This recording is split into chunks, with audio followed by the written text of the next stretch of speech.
All right, everybody. My name's Colin. I'm a member of the Western Band of Cherokee Nation. All the stuff you see here on the table, the log, is arrowheads and spear points that I make traditionally by hand myself. They're items that we would hunt with and even go to battle with. They were very, very important to us because without these things here, you see, we would have starved, maybe even died, from not having it. So anything that we could use, maybe to hunt or kill. Then once we got a deer or a buffalo or elk or whatever, we would use every bit of it. Like, let me show you. This fish hook, it's carved out of deer leg. And then I took the same deer leg and made a awl, which I took the awl and used it to sew this leather sewing kit. See, that's pretty cool, right? Yeah. So out of this one piece of bone, I made all that. You wouldn't think out of this one piece of bone you can make all that. And the atlatl that I used to hunt with, here's the tip to it. That's the flint knap tip I made myself. And it's interchangeable. It fits in just like this. So if you're hunting and you drop this or you miss by chance and it breaks, you don't have to untie it and redo it and everything else. You can just take one out of your pocket and put it right back in. How it works is you hook that piece of deer antler right in the tip, hold it with your two fingers, and it launches. And it's accurate and efficient up to about 100 yards if you have the arm to throw it. And then when it sticks into the animal and they take off running, this drops and it's laying on the ground. You pull one out of your side bag, put it right back in, and you're ready to go again. Now that's the lady I was telling you about. I figured that was the lady he's been looking for. She grinds up our corn on that grinding stone, makes cornmeal, and that's how we're going to be cooking later.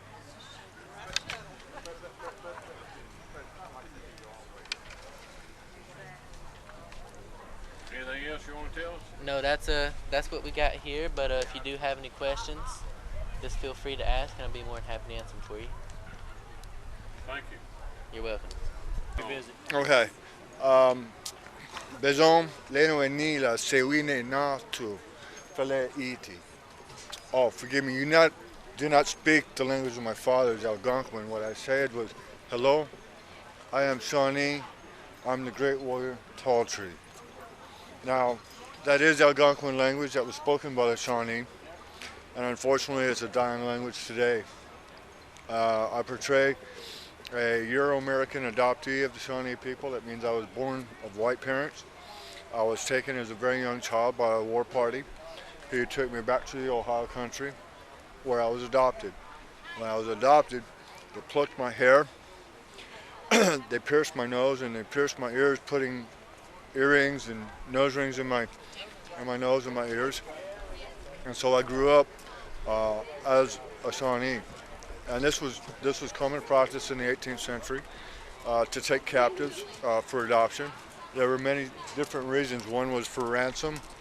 One was to regenerate the populations of their nation because of the fact that by the time of the Revolution, their nations were being decimated by warfare and by European diseases such as smallpox and typhoid and so on and so on.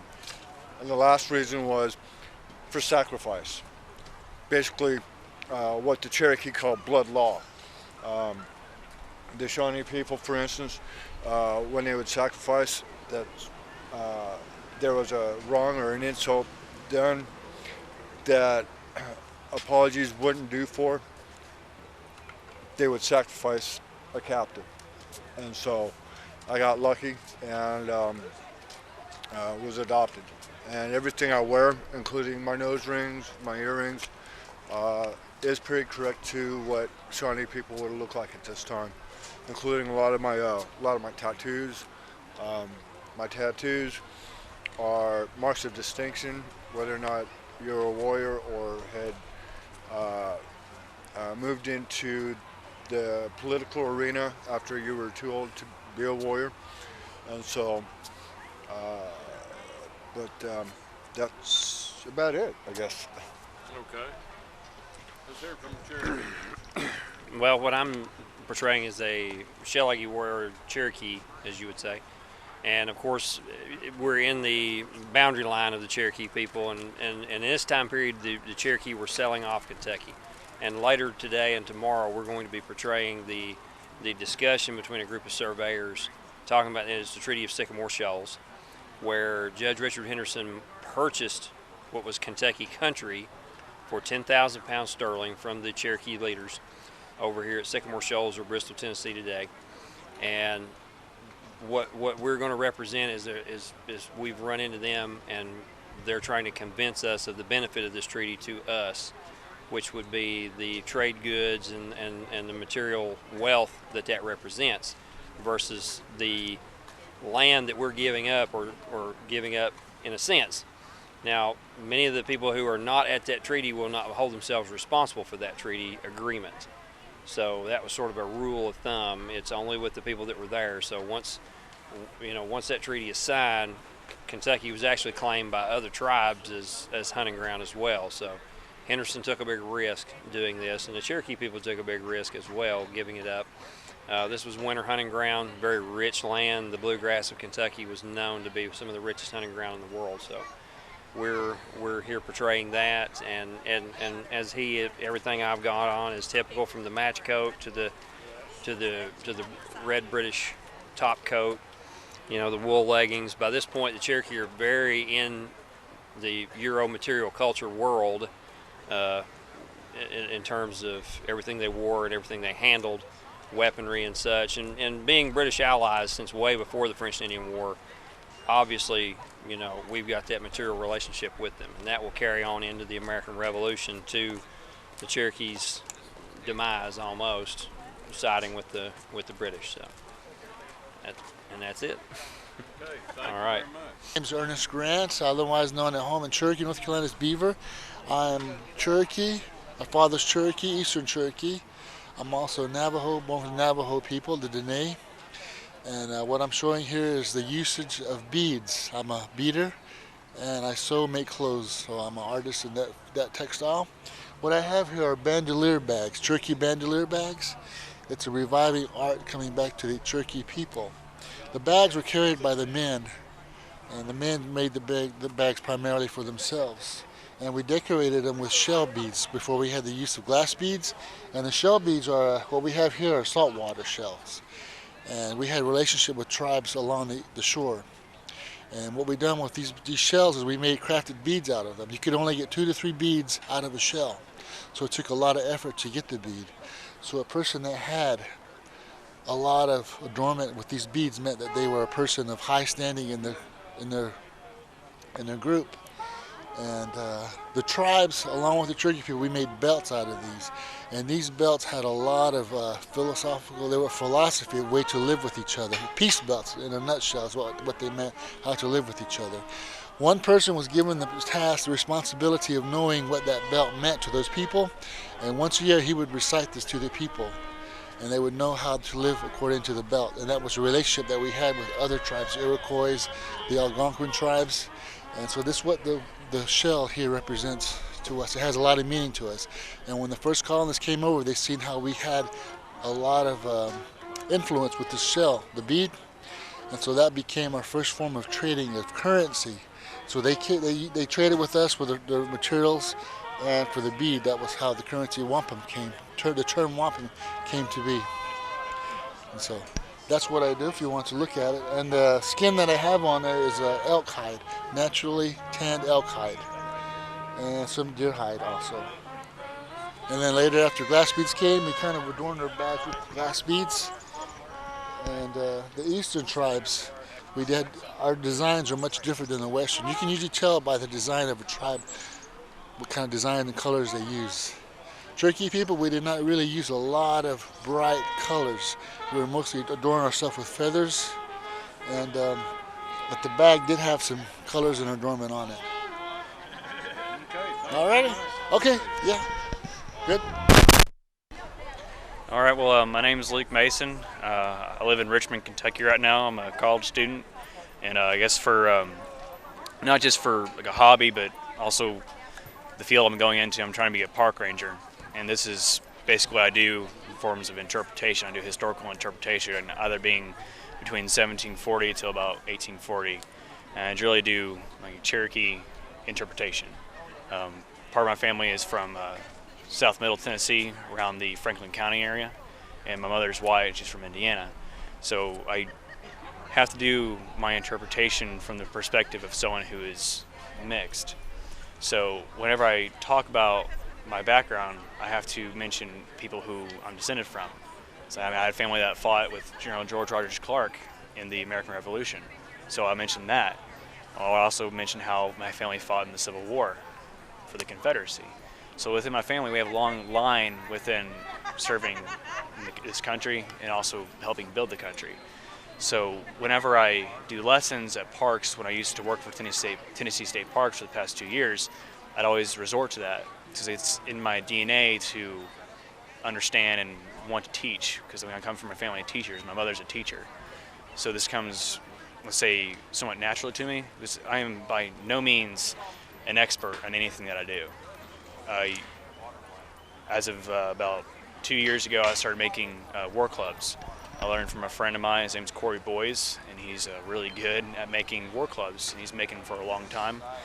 He's encouraged me to never use power tools, only use knives, files, hatchets, pieces of glass, and so on and so forth. And in all honesty, it's worth it, especially whenever you finish a product and then give it to someone who is expecting it. And then you receive something in return, hopefully, of they made something for you. It's kind of just a nice little exchange system. But if you don't receive something back, it's satisfying to see that they really enjoy it. Because this entire community of people who do live in history, it's kind of like a big family. We get to see each other every other weekend or so and learn from each other, because I've only been doing this for almost a little over 2 years now. And every day I learn something new, either being about making this or doing certain things in that manner, either being with working on my gun, cleaning my gun, or making beadwork. But it's been a great weekend. I mean, it's just been a lot of people here, a lot of curious people, and it's yeah. Okay, thank you very much. No problem. Appreciate it. Okay, we're on. All right. My name is Charles Brown. I'm from East Tennessee, Maryville, Tennessee, and I'm portraying 18th century long hunter from the period 1760 to 1790. And long hunters, that's just what it implied. We would go in the woods for anywhere from a month to possibly 3 years. That's all we did was hunt for hides and meat. We wouldn't set this type of camp up. We would set up a camp in a permanent location like a rock shelter. That's one reason we like this Cumberland area, because so much of the limestone and the rock formations and the good soil and trees and dirt, and of course the plentiful game. But with the limestone rock structures, that gave us what they called rock houses, and we could go in. It's basically a shallow cave. It's a shelf that we could build a semi-permanent camp at. So we could stay there and leave a base camp, leave 4 or 5 guys working there at all time. The rest of us would go out during the day and hunt. Each of us kill a couple of deer, immediately dress them, save some meat, and then at the end of the day or two, we'd come back with the hides and the meat. And at the base camp, we'd have 3 or 4 guys do nothing but prepare the hides. They take the skins, they had fleshing beams, and they would flesh both sides of the skin. The hair, scrape off the hair side, and the other side be the meat side, and then they'd let it dry, and they would give us a lightweight, more compact skin to transport. So this is a bundle of 10 half-dressed hides. We would bundle up about 100 hides per bundle and put about 2 bundles on a horse. We wouldn't want to stockpile a lot of hides at the camp, because there's always the local natives around that didn't appreciate us being around. We were killing their game. We were on their hunting grounds and invading their homeland. So we were always under threat of being captured and killed, scalped, and it was a very dangerous job, along with being cut, burnt by the fires we got to keep going to cook by, accidental shootings, snake bites, insects, wolves, keeping the animals from carrying off our hides along with the Indians. So we would send these hides back whenever we got several hundred and send them back to the settlement with a couple of pack horses. They would replenish the settlement with much needed meat because we had plenty. Then they would come back with the supplies that we needed, such as salt, more powder, more shot, just keep it going. So that's basically what we would do, is just keep sending hides back, and it was a real valuable commodity at the time. It didn't supply a lot of income for the hunters. They usually stayed indebted to the trading post because they was always needing more guns, more knives, tomahawks, gun and powder, and tobacco, food that they couldn't produce. So they were always sort of in debt to the trade houses. They would stockpile the hides at the settlement. Then when they get enough, sometimes they'd have a tannery there and tan some for local use, leather. But most of it went to Charleston, South Carolina. Then they would ship it over to England, and they would commercially tan it for the clothing market and make real nice leather clothing to import back. What is your clothing made out of? Yeah, this sort of an adaptation. When we first came into this territory, of course we brought over the wool and the linen fabric, but as you can see, in this rough, wild country, the fabrics wouldn't hold up. So the more that we were around the Native Americans, the local Indians, we saw how they had this dress made of leather. This is all brain tan, which they did. That was their process for making leather. We brought over the bark tanning process. But this is all brain tan leather. It's real durable, especially bushwhacking through the brush and trails and against snakes. And it's warm. It's not waterproof. It's little weather resistant, water resistant, but by all means it was a fair weather clothing. You didn't want to get it wet. If you crossed a stream or whatever, you usually stripped it off, put it in a bundle and carried it on top of your head, or made a raft to float it across. You didn't want to get this wet, because then you'd have to build a fire and dry it out. And you had to keep it greased up. That's why it's so dark and greasy looking, because usually every night or so you had to sit down with bear fat or deer fat and reapply grease. This is a shot pouch. It contains everything to maintain and use the deer gun or the rifle that we hunted with. This is a 45 caliber. It's the smaller caliber. Normally when they first came through this area, it was like a 58 caliber, a larger caliber, because there were still a lot of elk, buffalo, of course bear. So with that 58 caliber, that would take care of anything that they would come across. So they found out that there was a lot of waste of lead, so then they started adapting down to the smaller 45 and 50 caliber rifles, which came down through Pennsylvania, and then you had different makers in Virginia, Tennessee, down through there. Of course, we always had the powder horn, and we'd keep the cache of powder back at camp, because we were always getting caught in rains and stuff, and you didn't want to mess all your powder up. I always carried a knife and a tomahawk, and basically that's everything you had to survive with. Okay, thank you very much. You're welcome. My name's Carol Ross. I'm with the Long Hunter Camp over here, and of course we portray people that would have come through the park, through the gap here, gone into Kentucky and hunted deer, and then taken the hides back to whatever area they come from and sold the deer hides. We got good portrayals here of the actual skinning process, the actual processing of the hides here.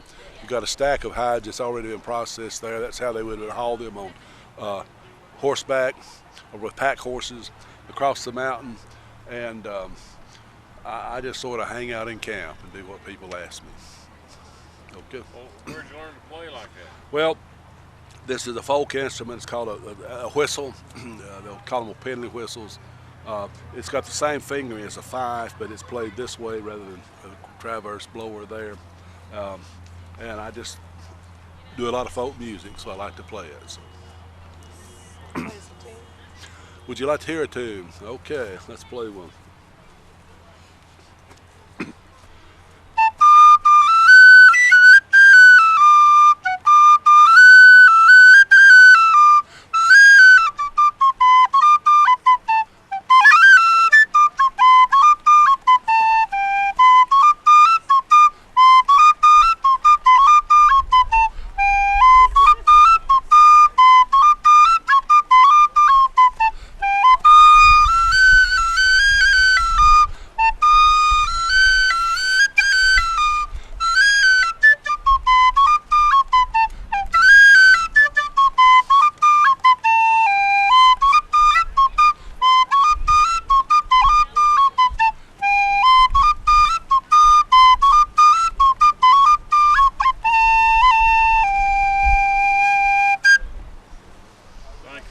You're quite welcome. You're quite welcome. I'll try not to. How's your level there? You got a way of telling that, or?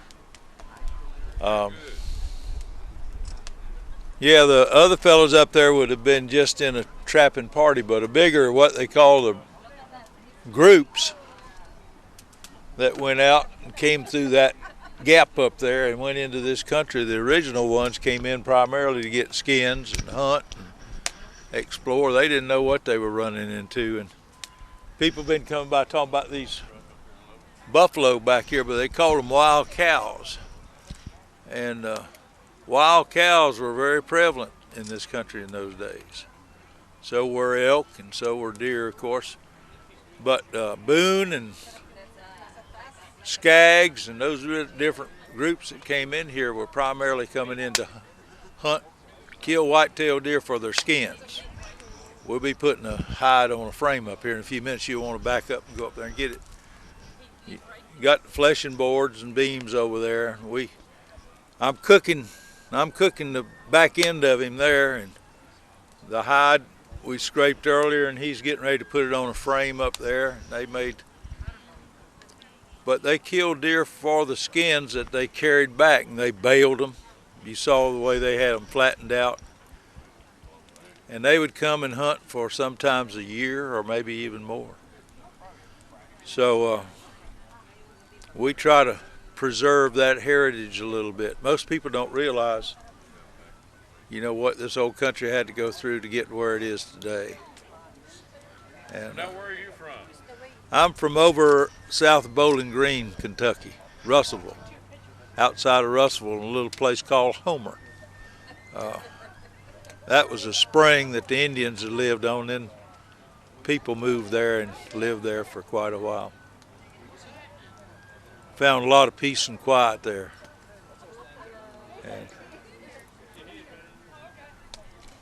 But we got a turkey, and we got a piece of deer meat, and we got some side meat or cured bacon there. And they didn't live extravagantly. I got some beans, a few things back there that is pretty much off the land. Well, anything else you want to tell us? No, I just hope you have a good day. This is a wonderful place, and this heritage here is, people don't realize how important that gap was. The whole country lay on the east side of those mountains right there. That was as far as they knew. When they came through that gap right there, let's look what they opened up from here all the way to California, all the way to Oregon, Washington, up the coast. Gracious, they opened a treasure. And well, I certainly appreciate it. You bet. My name is Richard Beeler. I'm a park ranger up at Wilderness Road State Park. And what we've got set up here is an 18th century camp, typical of local militia. Every able-bodied man from ages 15 to 65 was required to serve in the local militias as a part of defense. And after the Declaration of Independence, After we received our independence from Great Britain, was even a greater need for local militias because the British were supplying the Indians with powder, musket, lead, and also a bounty on our scalps. So as you can see, it was very important to do as a mutual defense. Any person that chose not to serve in the militia was expected to move on because they weren't considered trustworthy. You either survived together or you didn't survive. You want to tell us about the forts that were in the Lee County area now, back in that day and time? Okay, well at this time, in the late 1800s, or excuse me, 1700s, the only fort would be at Martin Station at this point, which would be about 7 miles up the valley. Martin Station was the last point that you could leave your wagons because you won't be able to come through the Cumberland Gap until 1796 when the roads widened enough. So if you were fortunate enough to have a wagon, Martin Station is as far as you're going to get and before you get into the wilderness of Kentucky. By 96 then the road was wide enough for wagons to roll through. Okay, anything else you want to tell us? Just hope you're having a good day. Thank you.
All right, hello. This part of your journey today is the graveyard. And we are going to tie some things in that you've been talking about and seeing out in the settlement here. Right below us is a spot called the coffin makers. They're woodworkers. And we think about, well, why do we bury our dead today? And why is it important for us to honor our dead? And we do that because we're preserving a part of a history, a part of us. And we're honoring these people that had very important values. So we do that by putting up monuments like your gravestone. Sometimes they're larger monuments. Sometimes the people aren't even buried under those monuments, but they put up monuments to them and they become important parts of the national park system or even state parks too. And these monuments today represent different kinds of values that we treasure. The values in our past, in our present, and our future.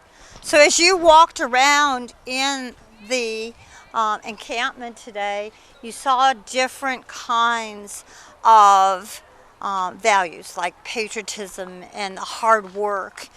And what our question is for you is, out of all these things, today, what's important to you? What do you think is important to you? What would you want to preserve for future generations? And to do that, you know, we rely on our youth, on the people to come. So the national parks are all over the United States. And those national parks are very important because they're preserving something for us for the future. And very shortly here you're going to walk through these doors and you're going to see a short presentation that talks about the national parks and what do we treasure about those national parks. So our question for you today is, what do you value most? We think about treasures, we think about technology, but what happens if technology fails? You don't have your cell phone anymore. You don't have a computer anymore. You have no other way to communicate with people.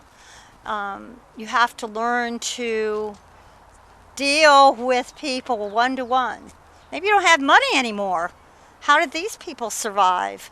They valued people's work. They valued people's way of life. And they traded with one another. So what do you think you would value the most? What's important to you? So think about that when you go to these other national parks. Thank you. Thank you.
Travis Souther. I live in Harrogate, just across the mountain, and today I am one of Washington's, one of his sentries. So what I was just telling these young people about was that in the 18th century, if I extended my hand to you, it was a sign of friendship, or it was a sign that I recognized your good character. So I was staking my own reputation in presenting my hand to you. Okay. Fred Bloom, I'm from Greenville, Tennessee. I portray a soldier as a militiaman in George Washington's army. We're glad you're here. Thank you. Anything else you want to tell us about the significance of the park or the day, or your all's characters or anything? I'm like Fred here. I'm just dressed in. We're both dressed in hunting frocks. There was a very common type of garment that was worn. It went over the outer clothing, and it protected everything that's underneath. These were so well known that Washington wanted to clothe his entire army in them because the American rifleman was feared. So this was almost kind of like camouflage in that instead of being armed with a musket, British Army would see these and think, oh no, we can't get as close. Very good. And my friend Travis set it off. authentic. Look at this. Thank you very much. Appreciate it. You're welcome. Wagon. Joseph. Do you know where James is? We must load the wagon. Last time I saw him, he was checking on the rest. We must get ready. We must move on. James, how fares the girls and the servants? They're making good time. They're some way ahead of us. The rest of them are at the rear. I helped them get a wheel back on their wagon. Father should be with them somewhere. By the way, has anyone seen Father? Oh. Yesterday morning I saw him leave bright and early on his horse. He told me he had to go back through the gap to the blacksmith shop we passed a few days back to have something made for him. He didn't tell me what, but he did say for us to keep on going and he'd catch up to us later. So why didn't he tell us he was leaving? Or what he had to do? Because you all were asleep. We're at the Narrows now. That was 2 days ago. He should have been here by now. Joseph, I think you should go look for him. He couldn't have gone far. Here, take the gun with you if anything might happen. Yes, ma'am. I'll bring one of the servants with me. Be careful, son.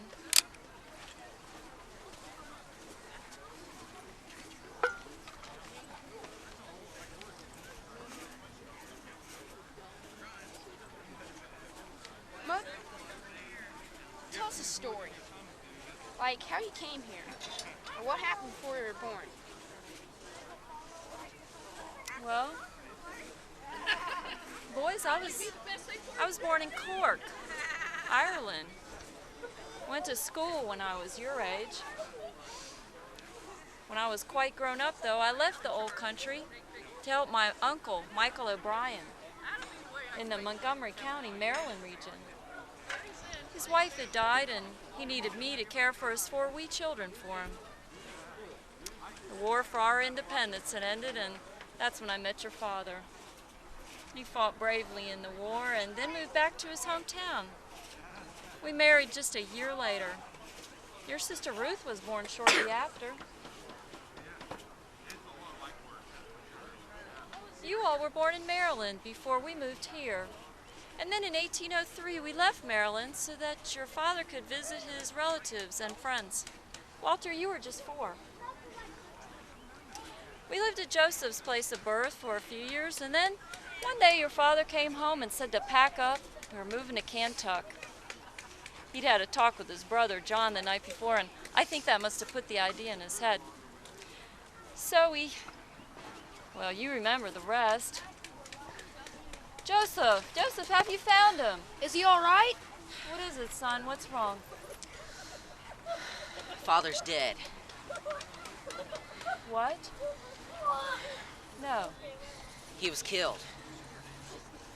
No. I found his body by Indian Rock. His horse and all he carried with him was gone.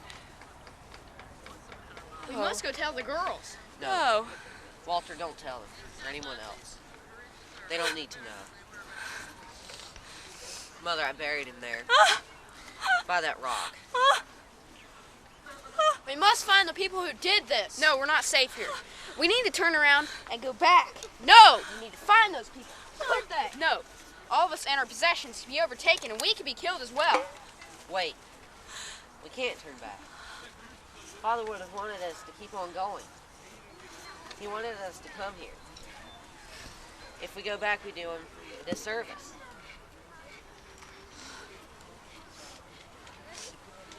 Joseph's right, Walter. We must go on. What shall we do without him? Mother, do you remember what the Reverend said to us before we left Maryland? Look out there. I will lift up mine eyes to the hills, from whence cometh my help. My help cometh from the Lord. Yes, we must persevere. We can make it through. Yes, Mother. We'll survive. We'll make a homestead.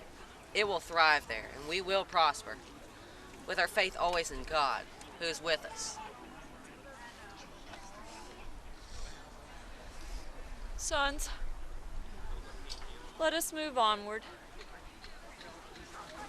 The story you have just viewed actually happened. It is the true account of the O'Daniel family and the trials they faced. After losing their father, Walter Joseph O'Daniel, the family continued on to Kentucky and built their homestead at Cartwright's Creek in Washington County in 1807. There they cleared the fields and built their farmhouse by themselves. They raised a garden and shot enough game for them to survive. Mary O'Daniel died in 1859 when she was 92 years old. But through their difficult life, the O'Daniel family stayed together, persevered, and had faith in the God who preserved them. Thank you.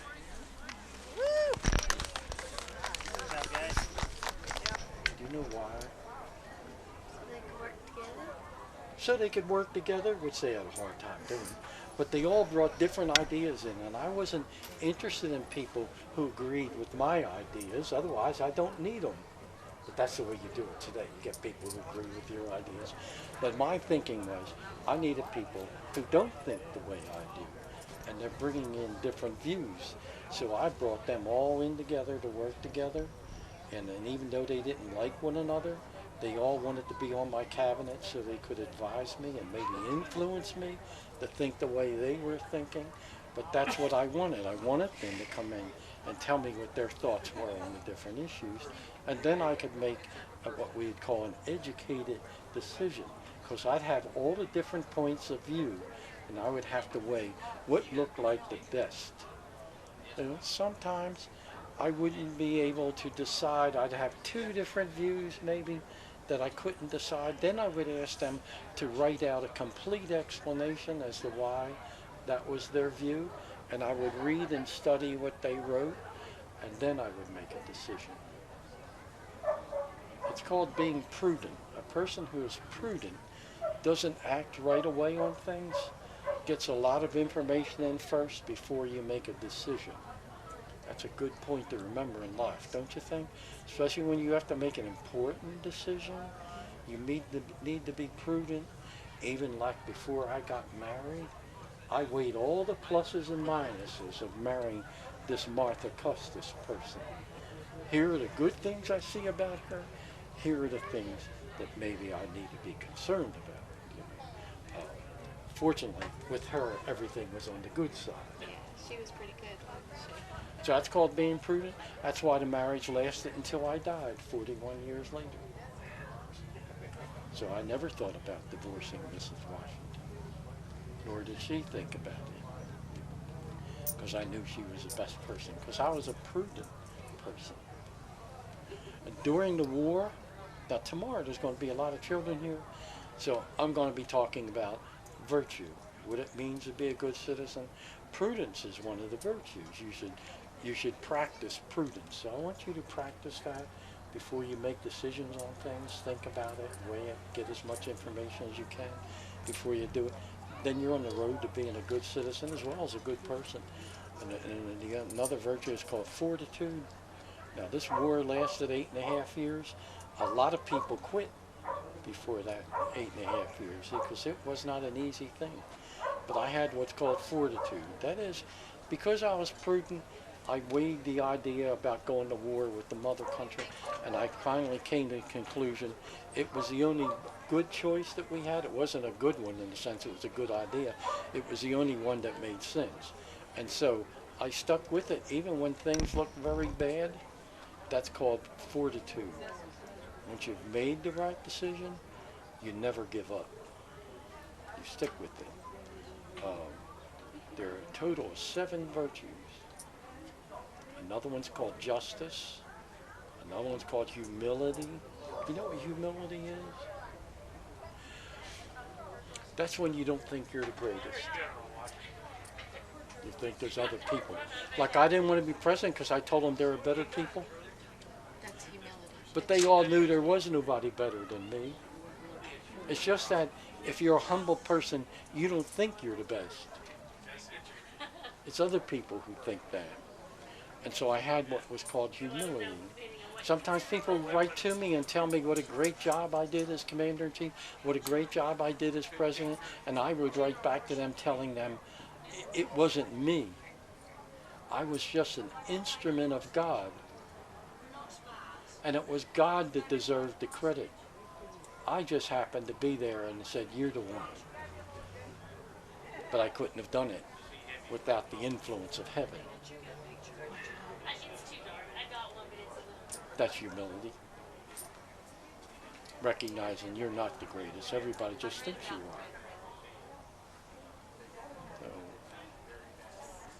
then the other virtues are faith, hope, and love, what some people call charity. And that's fine. But charity is another virtue that comes from love. If you have true love, you're a charitable person. I believe a person of faith, a person who truly believes in God, and in this my case, and in most cases in the country, then a true Christian who's actually living their faith is what the country needs to make the country great. We need people who believe in faith because faith creates a moral person. And I wrote that faith and morality are the pillars to good government. If we had more people of faith in government, we would have a more moral nation. That was my belief. I don't know how moral your nation is today. Or if you have a lot of people running for president. I would never run for president. That shows you're not a humble person. But if you have a lot of people running for president who think they're the greatest, they probably aren't.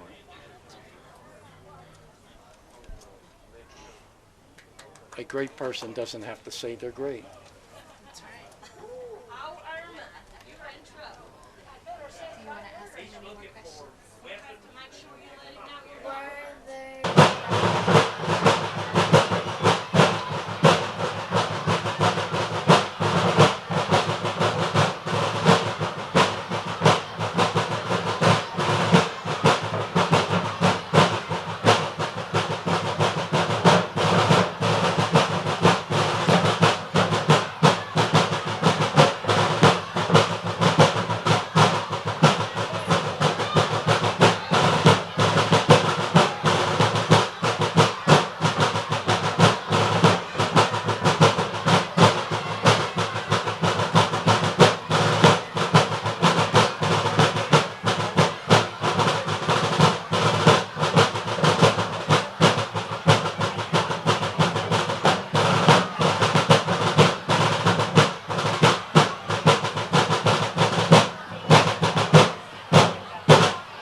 For those of you in the audience who can take a seat, if you could sit down so those behind you can see you, that would be great. Thank you.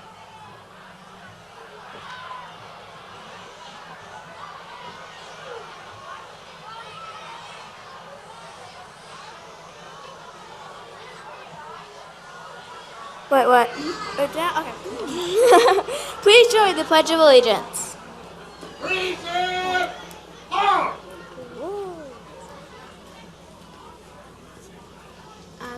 Allegiance to the flag of the United States of America and to the republic for which it stands, one nation, under God, indivisible, with liberty and justice for all. The national anthem will be sung by the Smith Brothers.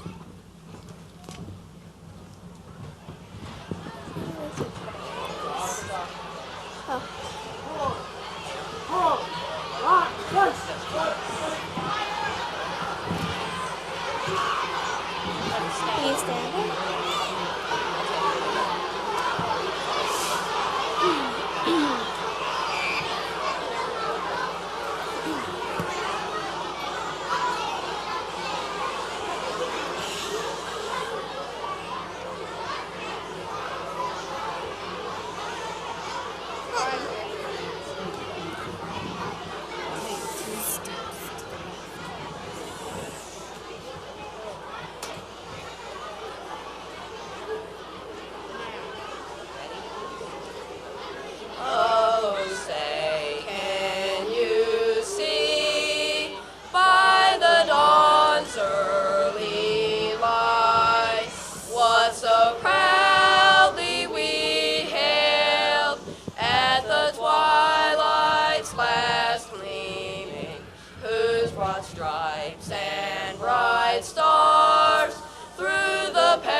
Please be seated.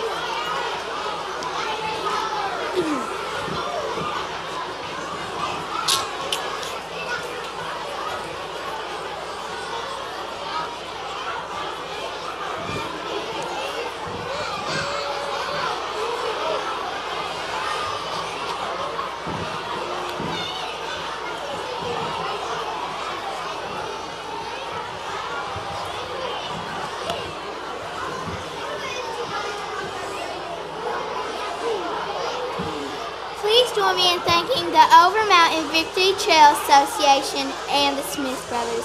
My name is Micaiah Patterson, proud 4th grade student at Millsboro Elementary School. I'll be one of your MCs for today's ceremony for the launch of the America the Beautiful Quarter honoring Cumberland Gap National Historical Park. I would like to welcome you all to your national park. My name is Hattie Landon. I too am a proud 4th grade student at Millsboro Elementary School. I'm also an MC for today's wonderful ceremony. Thank you for being with us on this special day. We especially thank the teachers and over 2,000 students who have joined us. We also extend a very warm welcome to the U.S. Mint.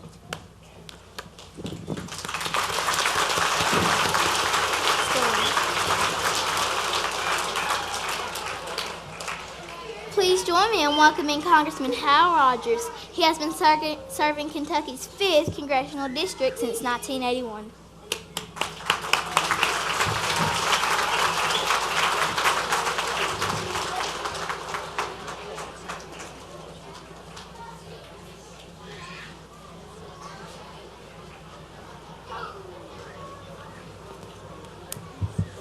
Well, thank you very much for the nice introduction. Rarely do I get introduced by such good-looking young ladies as this. Thank you so much for being great 4th graders over at Millsboro. Well, welcome to your national park. This historic park is unique in the world, at least in the United States, because this is where most of the western population of the United States of America came through from the east to get to the west. And today, this park gains worldwide recognition on the minting of the new quarter that will be circulated forever now throughout the world. And this new quarter, this new coin of the United States, will go to every pocket in America and indeed most of the world, advertising the Cumberland Gap National Park, where you now sit.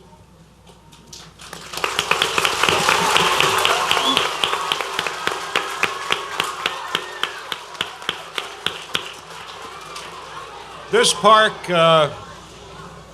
park has become known throughout the world for its beauty, for its historical importance, and for the chance to see the great Appalachian Mountains in which we sit.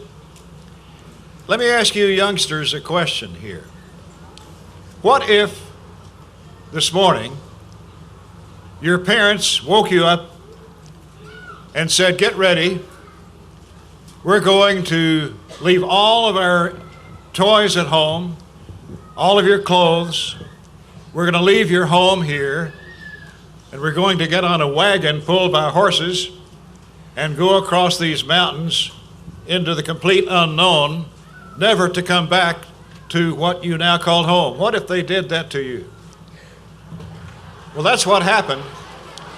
That's what happened many years ago. That's what happened many years ago.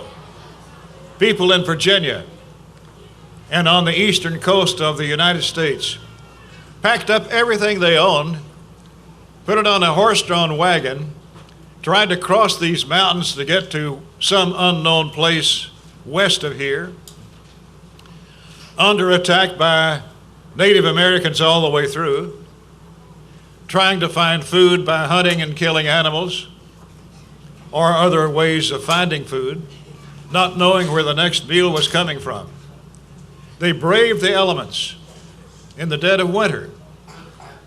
And those brave settlers moved from their nice, comfortable homes in Virginia and other places, came through this gap here, finally finding a way to cross the mountains to get to the unknowns of the new world in which they were headed. How many of you would like to do that?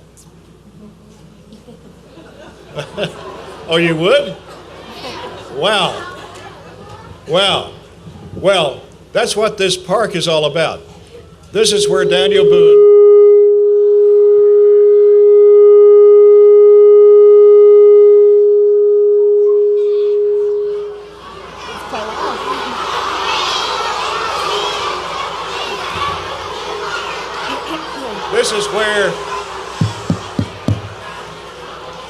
This is where Daniel Boone, the great explorer, led Americans from the East Coast through this tunnel, or this gap, what's now the tunnel, through this gap to settle all of the rest of America west of here.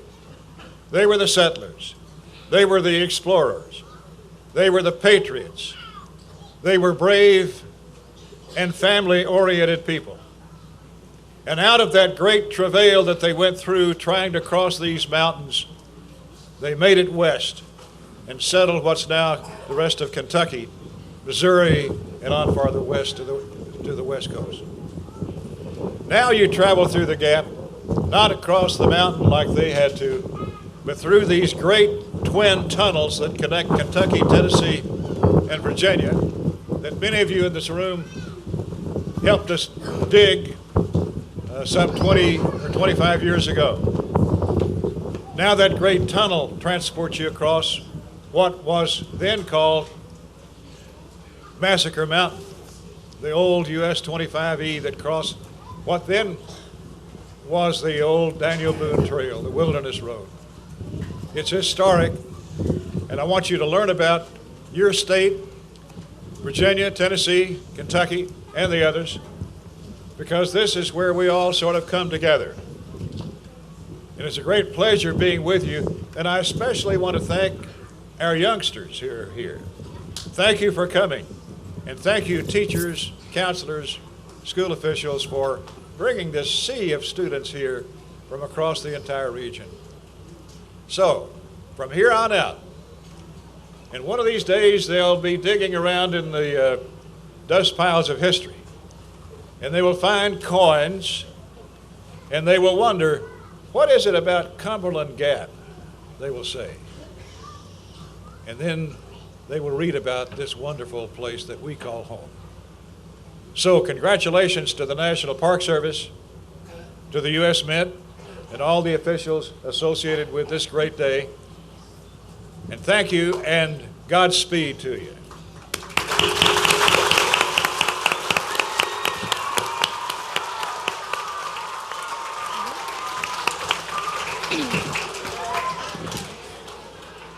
Thank you, Congressman Rogers. We're very excited that Donna McClure, field representative for Senator Mitch McConnell, is with us on behalf of the senator.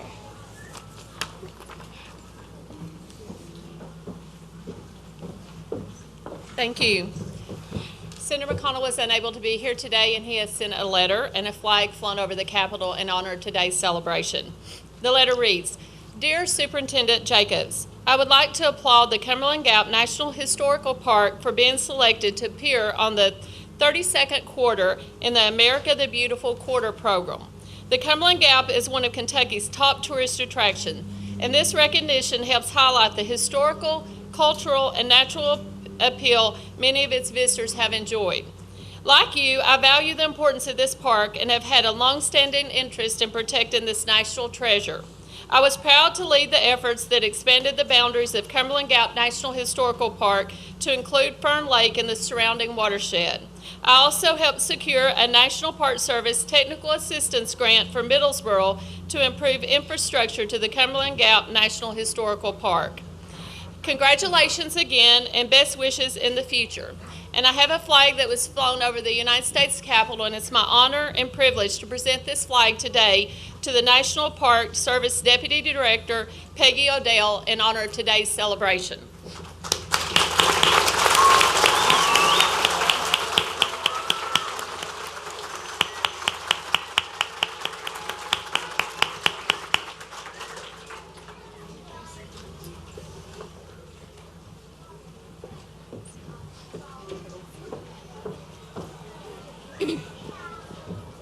I now extend a warm welcome to Peggy Odell, the National Park Service Deputy Director since 2011. Ms. Odell comes to us all the way from Washington, D.C.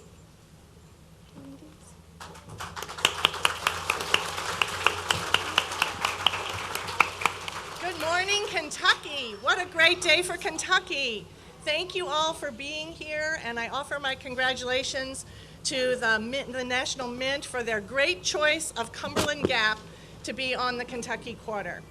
And congratulations to Superintendent Sula Jacobs and the great team of employees she has here, and to all the other superintendents of the Kentucky and Tennessee parks who have lent their park rangers to help make this day very special for all of you. So can we give the National Park Service Rangers a round of applause?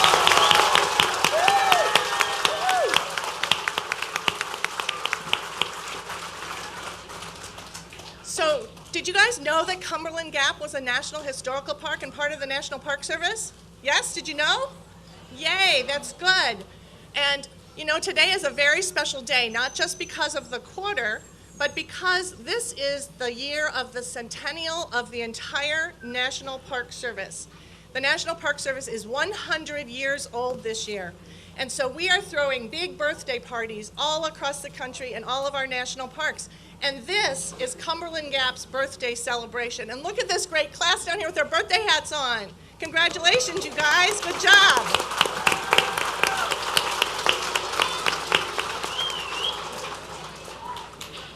During our centennial year, our goal is to make sure that the national parks are taken care of in the future.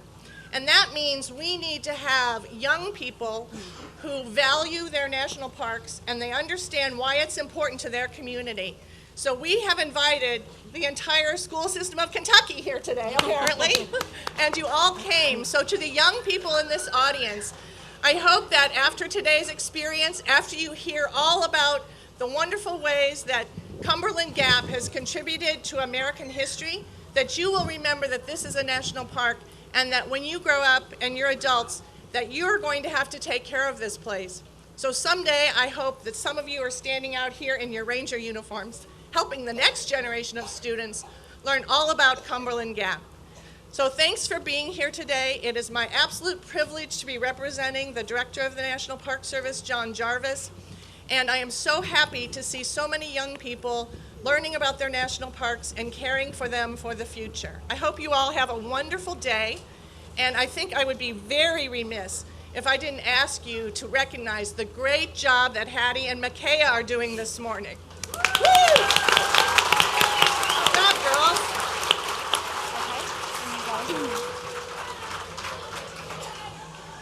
Thank you very much, Deputy Director Odell. Stan Austin is the Southeast Regional Director for the National Park Service and is based in Atlanta, Georgia. Students, please stand as Regional Director Austin swears in as Junior Rangers.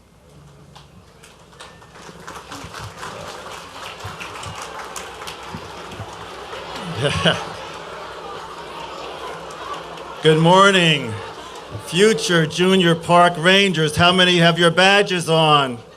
All right, so we're going to get going. I have been a park ranger for almost 40 years. I started my first park when I was in the 4th grade, and I started really showing an interest then. So today, I'm going to honor all of you by having you read the oath with me to make you a junior park ranger.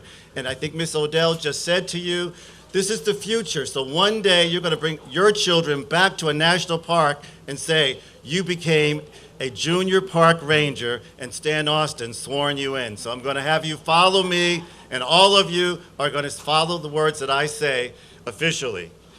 Raise your right hands, stand up tall. I promise to be the best junior ranger. I promise to be the best junior ranger.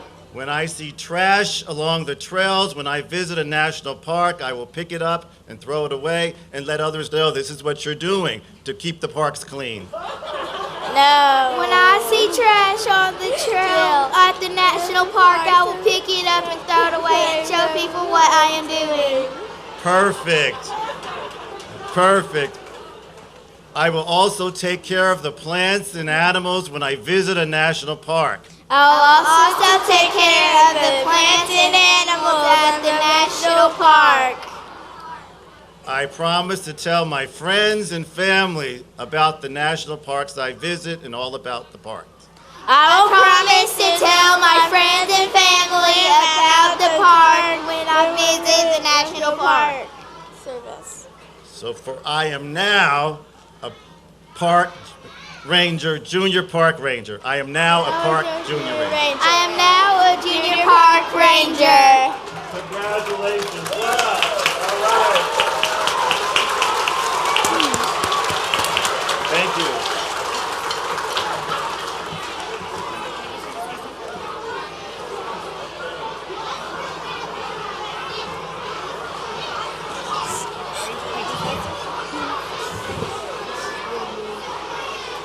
So congratulations, kids. Good job. That was your first test to being a park ranger, and it was probably the hardest. So we hope to see you in uniform someday, helping out 3rd and 4th graders from Kentucky, and we hope you have a great day. Thank you.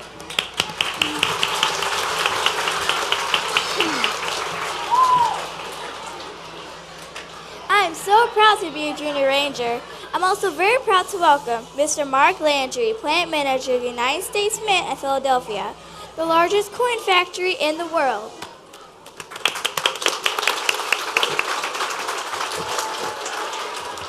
Thank you, ladies. Good morning, everybody.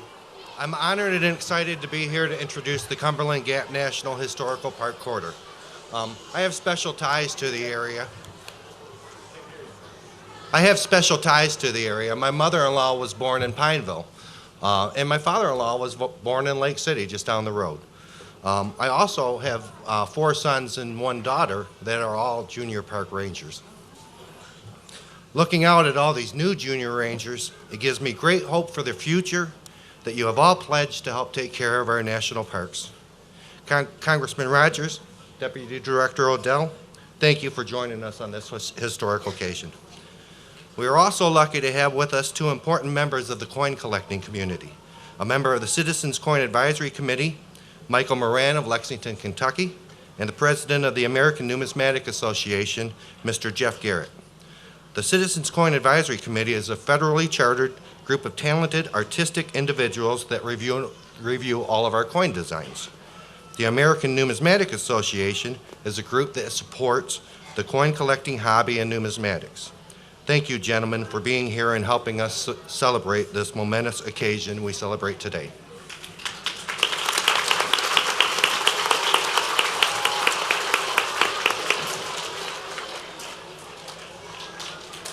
Six years ago, the United States Mint began issuing quarters featuring designs depicting national forests, parks, and other national sites as part of the United States Mint America the Beautiful Quarter program. Each year we issue 5 new national site designs on the reverse, you know it as the tail side of the quarter. These quarters connect America through coins to our most treasured places, such as their national forests, recreational areas, parks, and fish and wildlife refuge. At each American the Beautiful coin event, we celebrate our nation's wisdom in conserving beauty and historical national sites for all Americans. The Cumberland Gap Quarter is the 32nd coin of the America the Beautiful Quarter program, and the second quarter to be introduced into circulation in 2016. Millions of Americans will now have a reminder of the important role that this mountain pass has played in the settlement of our nation. The buffalo, the Native American, the lone hunter, the pioneer, they all traveled through the Cumberland Gap, the first doorway to the west, into the wilderness of Kentucky. Modern day explorers and travelers stand in awe of this great break in the Appalachian mountain chain, which gave passage to thousands seeking something beyond the horizon. The design of your quarter embodies this pioneering spirit, with a frontiersman gazing across the mountains and the inscription, "First Doorway to the West." A talented artist by the name of Barbara Fox came up with this design. The design was then sculpted by Joseph Mena, one of the Mint's engravers, who can take an artist's drawing and create a 3D model of it on a computer program so that we can make an actual coin. You will also find the Cumberland Gap Quarter in classrooms across the nation this year. Teachers are using lesson plans inspired by this coin and others which are available on our website. We invite all Americans to come along with us on this journey from national site to national site through the America the Beautiful Quarters program, and also to come along on the journey of the Cumberland Gap Quarters as they pass from hand to hand across America, connecting Americans through coins. Now for a special presentation. I have with me two 2016 Cumberland Gap Quarters, one from my facility in Philadelphia, minted on the first day of production on January 20th, and one from our Denver facility, minted on their first day of production, February 11th. Superintendent Jacobs, will you please join me at the podium?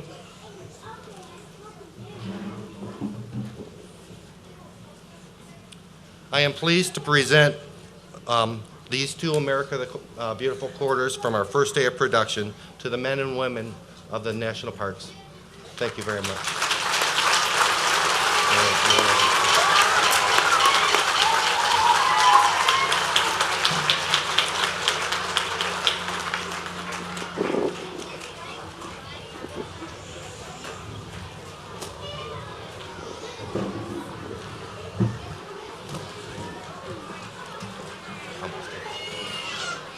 All right. When people learn that I work for the Mint, they jokingly ask me for free samples. Well, guess what? Today's your lucky day. Everyone here 18 and under will receive a brand new quarter. You'll be some of the first people in the country to receive a Cumberland Gap Quarter, so when you get this coin, don't spend it. Put it away and keep it on and pass it to your grandchildren, and tell them about the day you helped make history. Now for the moment we've been waiting for. It's time to launch the new coin. We're going to pour the coins into this replica of the Gap. Congressman Rogers, Deputy Director Odell, and Superintendent Jacobs, please join me for the traditional coin pour.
We're very lucky to have a national park right in our own backyards, and now the Cumberland Gap will be jingling in all of our pockets. After the ceremony, there will be a quarter exchange just outside the tent. It is being hosted by Home Federal Bank. This is an exciting day. Reenactors and park rangers from out of the U.S. will be here until 4 p.m.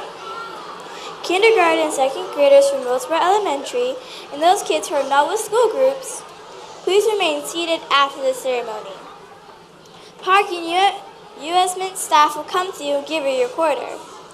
All other students will receive quarters from teachers. School groups, please follow the directions of your guide. The National Park belongs to you. Thank you for coming.